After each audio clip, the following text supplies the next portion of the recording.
അദ്ദേഹത്തിൻ്റെ റിയാസത്തിൽ നടത്തുന്ന ഒരു സമ്മേളനമായിരുന്നു. അന്ന് ഞങ്ങൾ 3 ദിവസം ഉണ്ടായിരുന്നു. ആ 3 ദിവസം വലിയ ചർച്ചകൾ, അറബ് ലോകത്തിൻ്റെ വിവിധ ഭാഗങ്ങളിൽ നിന്നുള്ള ആളുകൾ, അഹ്ലു സുന്നത്ത് വൽ ജമാഅത്തിൽപ്പെട്ടിട്ടുള്ള നിരവധി സൂഫി വര്യന്മാരും പണ്ഡിതന്മാരും ചേർന്ന് നിന്ന ആ ഒരു സംഗമത്തിൽ എല്ലാവരും അലിക്കുട്ടി മുസ്ലിയാർ എഴുന്നേറ്റ് നോക്കുമ്പോൾ എല്ലാവരും ശ്രദ്ധിക്കുകയും അദ്ദേഹത്തോട് ചോദ്യം ചോദിക്കുകയും അദ്ദേഹം മനോഹരമായ അറബിയിൽ മറുപടി പറയുകയും ചെയ്യുന്ന രീതിയിൽ അദ്ദേഹത്തിൻ്റെ പ്രാവീണ്യം. അപ്പോൾ നമ്മളൊക്കെ ഈ കാലത്ത് ദർസ് വിദ്യാർത്ഥികൾ, നമ്മളിപ്പോഴാണ് നമ്മുടെ മതബോധി വിദ്യാഭ്യാസവും നമ്മളൊക്കെ ഇംഗ്ലീഷ് വിദ്യാഭ്യാസവും നമ്മുടെ കോളേജ് പഠനമൊക്കെ നമ്മൾ നടത്തുന്നത്.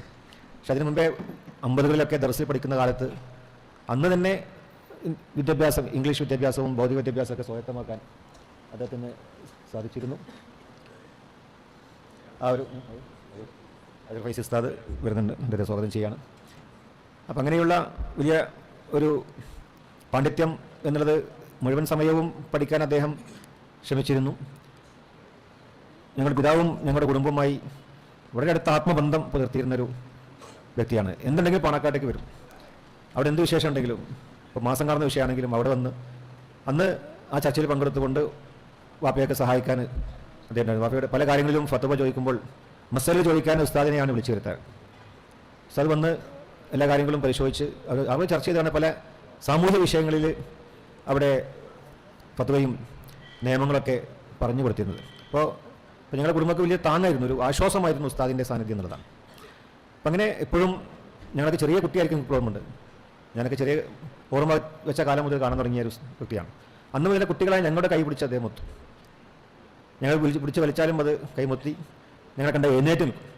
അപ്പം അങ്ങനെയും അഹ്ലുബൈത്തിനെ സ്നേഹിച്ചിട്ടുള്ള ഒരു മഹാവ്യക്തിത്വം. അപ്പോൾ നമ്മളൊക്കെയൊരു വലിയ രീതിയിൽ അദ്ദേഹത്തിൻ്റെ സാമീപ്യം നമുക്കൊക്കെ ഉണ്ടാവാൻ നമുക്ക് അവസരമുണ്ടായി. ജാമ്യയെ സംബന്ധിച്ചോളം ഇത്രയും ദീർഘകാലം ജാമ്യയിലെ അധ്യാപകനായി, സമസ്തകാല ജമിയത്തിലെ ജനറൽ സെക്രട്ടറിയായി, വിദേശത്തു നിന്നൊക്കെ അതിഥികൾ വരുമ്പോൾ ഉസ്താദിനെയാണ് ആളുകൾ ശ്രദ്ധിക്കുക. ഉസ്താദിൻ്റെ ആ ഒരു സ്വീകരണവും അവരെക്കുറിച്ച് പ്രതിപാദിക്കാനും പരിചയപ്പെടുത്താനൊക്കെ ഉസ്താദ് കാണിക്കുന്ന ആ ഒരു താല്പര്യവും ഒക്കെ ഒരു മുഴുവൻ സമയവും അവസാന കാലം സുഖമില്ലാഞ്ഞിട്ട് പോലും ജാമ്യയിൽ വന്നുകൊണ്ട് ക്ലാസ് എടുക്കാൻ ഇവിടെ രാവിലെ ഏകദേശം 10 മണിക്ക് അല്ലെങ്കിൽ നേരത്തെ എത്തിയിരുന്നു. എപ്പോൾ കണ്ടാലും ജാമ്യയിൽ ക്ലാസ് കഴിഞ്ഞാണ് അദ്ദേഹം വരാറ്. അത്രയധികം ജാമ്യയോട് ഹൃദയമായ ബന്ധം കാത്തു സൂക്ഷിച്ചുകൊണ്ട് ജാമ്യയുടെ സിലബസ് പരിഷ്കരണത്തിലും അതുപോലെ മറ്റ് പുരോഗതി ഇവിടെ ഉണ്ടാക്കുന്നതിലൊക്കെ ഉസ്താദിൻ്റെ ഒരു ആശയവും ഉസ്താദിൻ്റെ ഒരു എല്ലാ രീതിയിലും ദീർഘവീക്ഷണവും ഉണ്ടായിരുന്നു എന്നുള്ളതാണ്. അപ്പോൾ ആ രീതിയിൽ ആ ജാമ്യക്ക് ഒരു നഷ്ടമാണ്. അപ്പോൾ ഉസ്താദിൻ്റെ ഈ ഒരു അനുസ്മരണ വേദിയിൽ നമുക്ക് അവരെക്കുറിച്ച് നമ്മൾ ഓർക്കുകയും അവരുടെ സാലിഹ്യങ്ങളുടെ മദ്ഹ് പറയുക, അവരെക്കുറിച്ച് ഓർക്കുക, അവർക്ക് വേണ്ടി ദുആ ചെയ്യുക എന്നൊക്കെ പുണ്യം നിറഞ്ഞ കർമ്മമാണ്. ഒരു സൂഫി വര്യനായിക്കൊണ്ടാണ് അവർ നമ്മോട് പറഞ്ഞിട്ടുള്ളത്. അള്ളാഹുവിൻ്റെ അടുത്ത് എപ്പോഴും ദിക്റിൽ മുഴുകി കിടന്നുകൊണ്ട്, ഖുർആനിൽ മുഴുകി കിടന്നുകൊണ്ട്. ഈ കഴിഞ്ഞ 2 ആഴ്ച മുമ്പ് ഞാൻ സിയാദ്ദീൻ ഫൈസിനോട് അന്ന് പറഞ്ഞ ഒരു പരിപാടി കണ്ടപ്പോൾ തിരിച്ചു പോകുമ്പോൾ കാണാം, അവിടെ പോയി കണ്ടു. അപ്പോഴും ഓർമ്മയില്ല, പക്ഷേ ഓർമ്മയില്ലാഞ്ഞ് പോലും ആ ജീവനോടെ കിടക്കുമ്പോൾ നമുക്കൊരു വലിയ ആശ്വാസമാണ്. അപ്പം അങ്ങനെ എല്ലാവരുടെയും ഹൃദയം കവർന്നുകൊണ്ട് ഒരുപാട് ശിഷ്യഗണങ്ങൾക്ക് ഒരു പണ്ഡിതൻ്റെ ഈ ആധുനിക കാലഘട്ടത്തിൽ ഒരു പണ്ഡിതൻ്റെ ദീർഘവീക്ഷണം, ഈ ആധുനിക കാലഘട്ടത്തിൽ നമ്മൾക്കുണ്ടാവേണ്ട കാഴ്ചപ്പാടുകൾ, പുതിയ രീതിയിൽ നമുക്കുണ്ടാവേണ്ട വിജ്ഞാനവും വിചാരവും, ഇതൊക്കെ ഈ പ്രായമായിട്ട് പോലും അദ്ദേഹത്തിന് അത് ഉണ്ടായിരുന്നു എന്നുള്ളതാണ്. ഹജ്ജ് കമ്മിറ്റി ചെയർമാനായ സമയത്ത് വലിയ രീതിയിലുള്ള പരിവർത്തനങ്ങൾ ഉണ്ടാക്കാൻ അദ്ദേഹം സാധിച്ചിട്ടുണ്ട്. ഓൾ ഇന്ത്യ ഹജ്ജ് കമ്മിറ്റിയുടെ വൈസ് പ്രസിഡന്റ് കൂടിയായിരുന്നു, പേഴ്സണൽ ലോ ബോർഡിലുണ്ടായിരുന്നു.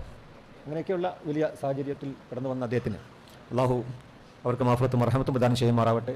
അവിടെയൊക്കെ ഹക്കജ ബർക്കത്ത് കൊണ്ട് അള്ളാഹു നമ്മുടെ എല്ലാ ഉദ്ദേശവും അള്ളാഹു പൂർത്തീകരിച്ചുമാറാവട്ടെ. അവർക്ക് ഖബറിൽ വിശാലത നൽകുമാറാവട്ടെ. സ്വർഗീയ ലോകത്ത് ഉന്നത സ്ഥാനം അള്ളാഹു പ്രദാനം ചെയ്യുമാറാവട്ടെ എന്ന് പ്രാർത്ഥിച്ചുകൊണ്ട് എൻ്റെ വാക്കുകൾ ഉപസംഹരിക്കുന്നു. അസ്സലാമു അലൈക്കും.